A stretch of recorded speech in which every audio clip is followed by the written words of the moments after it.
Vous écoutez La Fabrique des Mésanges de Lors et Naquère, Dionysos. À en croire le gamin aux yeux bleus, César était mon guide spirituel et c'est lui qui fonçait dans le salon. Je le suivais avec moins de conviction.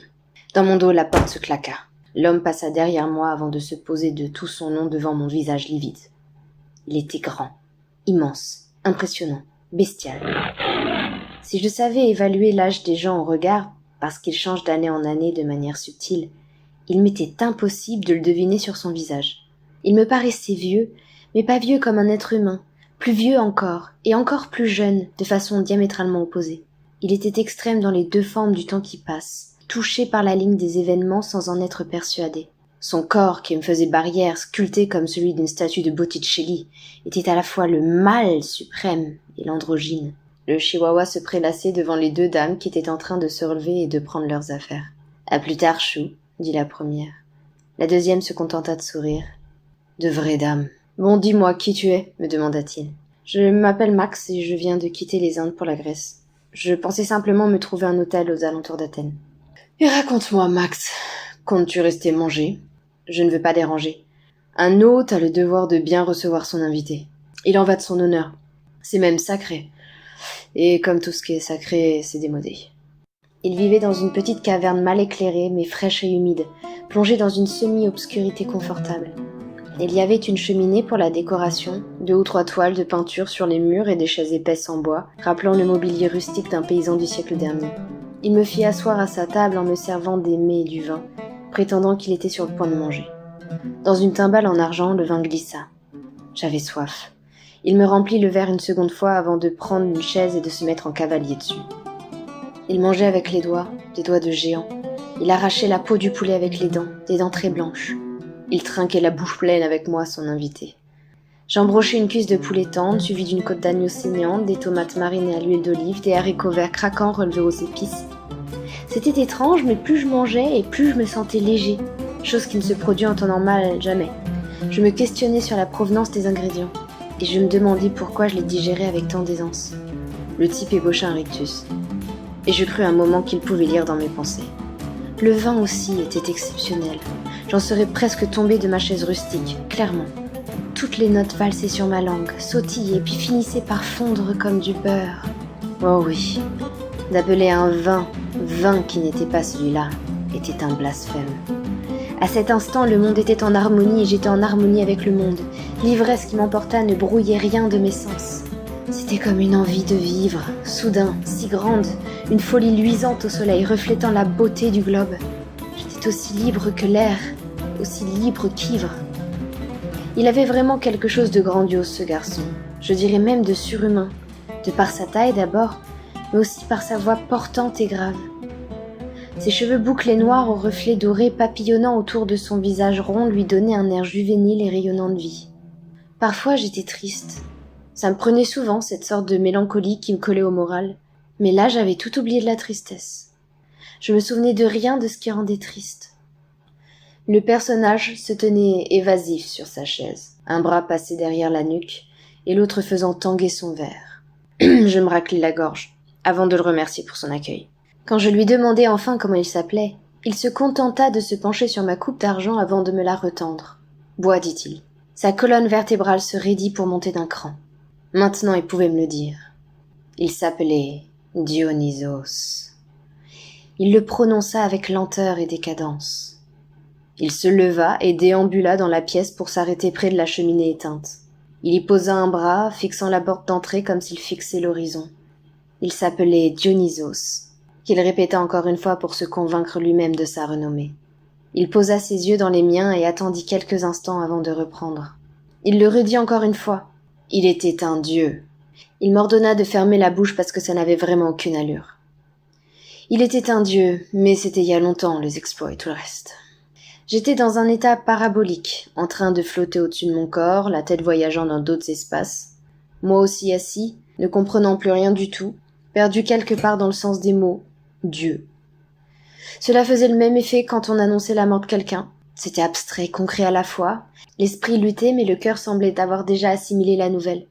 On pleurait en redemandant maintes fois si c'était vrai ou comment cela était possible, parce qu'il y avait une dissonance entre la raison et le sentiment.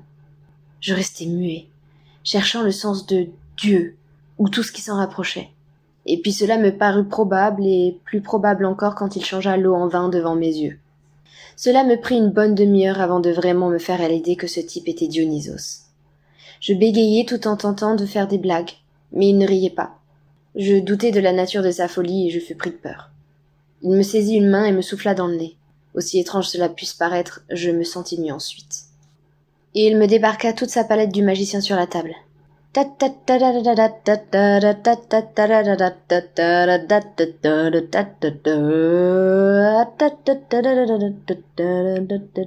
remplit ma coupe simplement en plaçant ses mains au-dessus. Il fit léviter une chaise et il créa de toutes pièces une cascade dans le fond de la salle. Et stoïque sur mon siège, je contemplais une série de miracles dont un seul aurait largement suffi à rendre un athée croyant. Passé la torpeur, je commençais à retrouver mes esprits. Je lui expliquai que je venais de Leipzig et que ma mère m'avait mis dans un avion tout seul en me souhaitant bonne chance.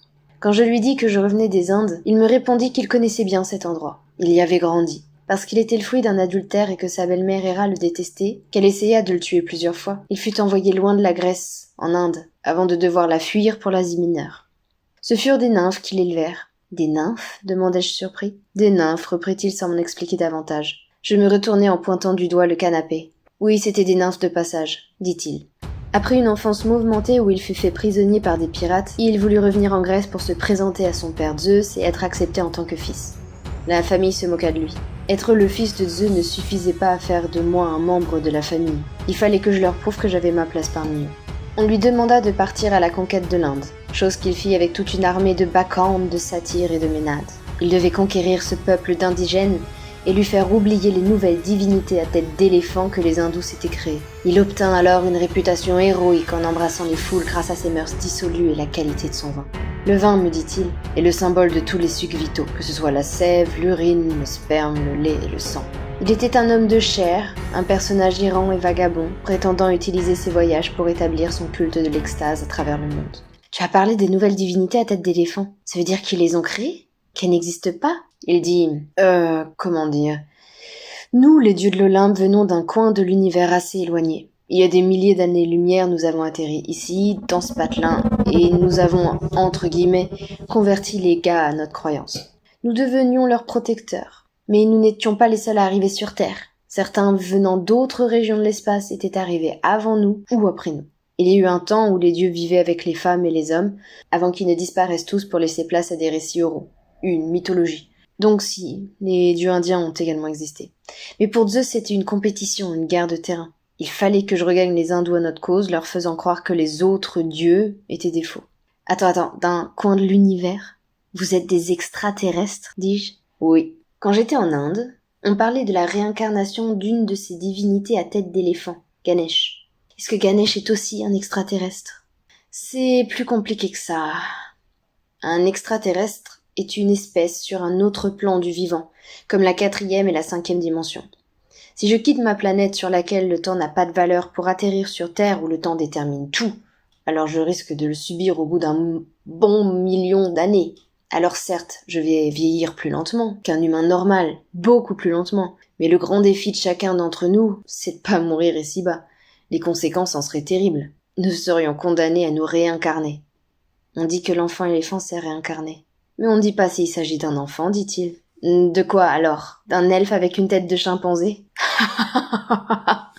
Se mit-il à rire bruyamment. Non, un enfant. Peut-être un adulte qui vient de prendre conscience de sa vie et qui commence enfin à jouer avec les cartes qui lui sont données.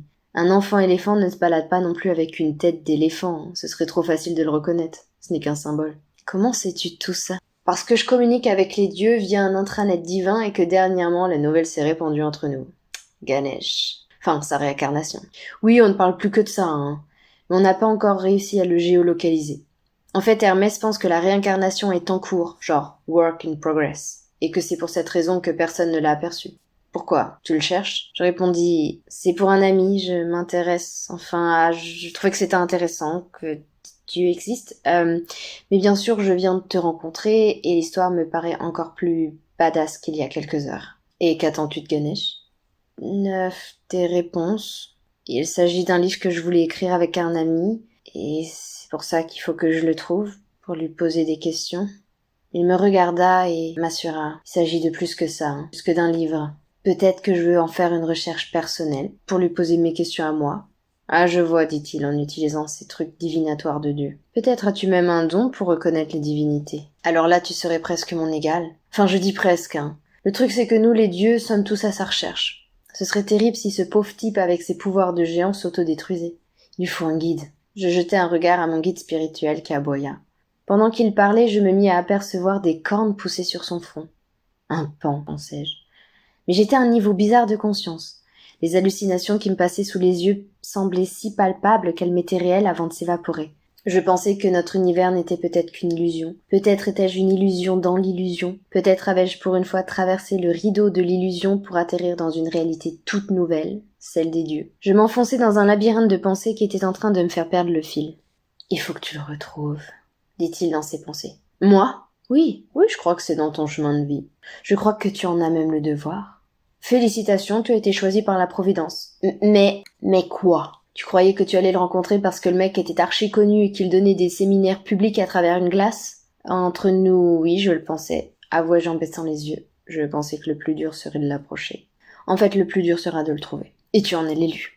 Comment sais-tu tout ça ? Demandai-je. Parce que tu m'as trouvé, se justifia-t-il en souriant. Et où pourrais-je trouver l'Olympe ? Ajoutai-je en plaisantant comme si son discours n'était qu'une grande farce. Il reprit une bouffée d'air avant de m'avouer que l'Olympe s'était tiré avec les dieux dedans. J'en crachai mon vin. La montagne Olympe. Ils sont partis avec la montagne. Il m'expliquait que l'Olympe était un vaisseau spatial placé sur une montagne pendant des lustres. Homère en causait déjà du mot Olympe, qui tenait sa racine de vel, signifiant tourner, s'envoler, chose ronde au sommet. Pas un pecno n'avait compris que ce n'était pas une métaphore. Cette tendance des distraits à chercher des métaphores partout parce que ça faisait plus joli dans le langage, ça démontrait bien qu'on était incapable de comprendre le sens des choses.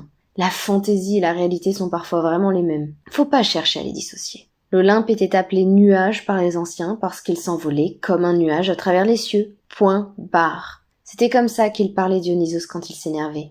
Pauvre mortel. Et en disant le mot mortel, il me tendit son nectar.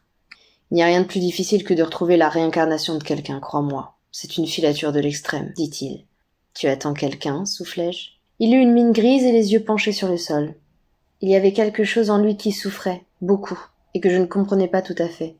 Il grommela « Tu n'es pas le seul à attendre la réincarnation. Tu n'es pas le seul à attendre quelqu'un. » Et puis Dionysos commença à se ratatiner sur les côtés. Il n'avait pas eu l'intention d'évoquer la réincarnation. Un truc le dérangeait, le rendait fragile.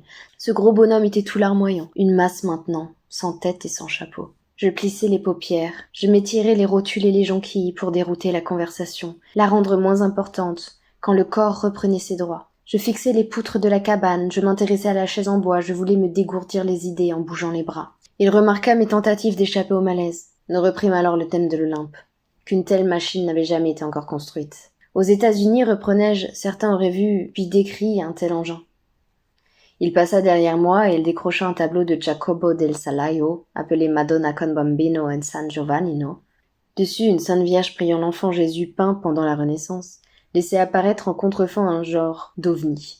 Il y avait aussi une montagne et sur la montagne, un homme et son chien qui regardaient l'objet volant. Il pointa son doigt sur le machin qui tourbillonnait dans l'air et me dit « Ça, c'est l'Olympe ». Sur une toile plus que classique sur la naissance du Messie datant de plusieurs siècles, pouvait-il s'agir de la représentation de l'esprit divin, demandai-je utilisant mes bases de connaissances sur l'histoire de l'art. Et ça y est qu'il recommence avec les métaphores. Non, c'est moi qui suis allé voir l'artiste et je lui ai décrit ce qu'il devait peindre. Il reposa la toile. À ce moment, je sentis le sol se tordre sous mes pieds. Ou étaient-ce mes pieds qui se tordaient ? Mes pensées aussi semblaient se dissoudre. Dieu, Ganesh, Dionysos, nymphes, Ménades. Il me fallait une nuit pour supporter tout ça. Dionysos prit les devants. Demain est un autre jour, tu sais. Nous avons encore le temps. Je te montre ta chambre. César dormait déjà quand je le ramassai et le pris dans mes bras. Il était juste avant l'aube quand je tombai sur les draps. Dionysos vint d'ailleurs me réveiller le lendemain après-midi, prétextant que la vie était trop courte pour rester allongée. Ma vie, pas la sienne. Je me levai pour aller le rejoindre. Il voulait me promener dans ses champs de figues. À cause de la conversation de la veille, je me posais de plus en plus de questions. Pourquoi n'avait-il pas embarqué avec ses confrères dieux de l'Olympe, et qu'est-ce qu'il faisait de ses journées maintenant que les croyances de l'Antiquité s'étaient éteintes ? Dionysos marchait le regard serein en battant les herbes sauvages avec un petit bâton de berger. Je n'arrivais pas à savoir d'où il tenait cette tranquillité amère, de celle des grandes femmes et des grands hommes qui, ayant tout à raconter, ne disaient plus rien. Il se taisait la plupart du temps, mais il ne paraissait pas gêné quand je lui demandais pourquoi il était resté. Il disait qu'il avait affaire sur terre. Il souhaitait que nous n'oublions pas les délices de l'existence. Il vendait son vin dans les quelques auberges alentours pour transmettre la culture des sens. Je voulus m'informer sur les autres dieux, et Bacchus haussa ses épaules de taureau en émettant des sons étranges, de la désinvolture. Il ne savait plus exactement qui était encore là. Par exemple, Vénus n'était plus à bord. En aucun cas la déesse ne réapparaîtrait en personne. Enfin, on connaissait Vénus. Elle parlait, mais elle ne tenait pas toujours sa promesse. Artémis, la déesse de la beauté et de la chasse, après avoir vécu sur l'Olympe, et qui ne supportait pas d'être enfermée, préféra redescendre dans les forêts. Elle y était toujours d'ailleurs, mais elle ne recevait personne. Elle s'était métamorphosée en biche et se présentait aux chasseurs qui en faisaient tomber leurs fusils devant elle. Elle serait la rencontre avec l'animal, celle que tous les tireurs espéraient. Et pour une bête, elle ne manquait pas de charme et d'élégance. Il évoquait les réincarnations de certains, notamment en Inde où un serpent à 3 têtes serait une divinité. En Asie, au Mexique, en Norvège et en Finlande, des dieux seraient en vadrouille. Thor passait quelques hivers en Grèce. Enfin, plus ces dernières années. Il s'était trouvé un endroit encore plus chaud qu'ici et surtout plus chaud que les pays du Nord. Des millénaires passés dans l'hiver lui avaient donné une sacrée dépression. Tu m'étonnes. Depuis, il devait être au Pérou, déguisé en Instagrammeur du XXIe siècle. En tout cas, les dieux, divinités, muses, grâces, fées et le reste de la joyeuse bande étaient toujours présents sur Terre. Ils devaient agir dans l'ombre jusqu'à ce que les humains soient demandeurs de leur retour. Un jour, les dieux reviendront interagir avec la race humaine, et ce jour n'était pas encore arrivé. Et Zeus, demandai-je, à quoi il ressemble? Un mec immense, énorme, un blagueur et un coureur de jupons. Dionysos n'était en un sens qu'un demi-dieu selon la mythologie, donc un demi-humain, puisque sa mère était terrestre. Il était né 2 fois, une fois fœtus descendre de Sélimée, et une seconde fois de la cuisse de Zeus. Dionysos était impressionnant, je le jaugeais dans les 2,10 mètres, ce qui m'amena à reconsidérer les géants des anciennes mythologies, réalisant que tout cela devait être vrai. Que tout cela était vrai.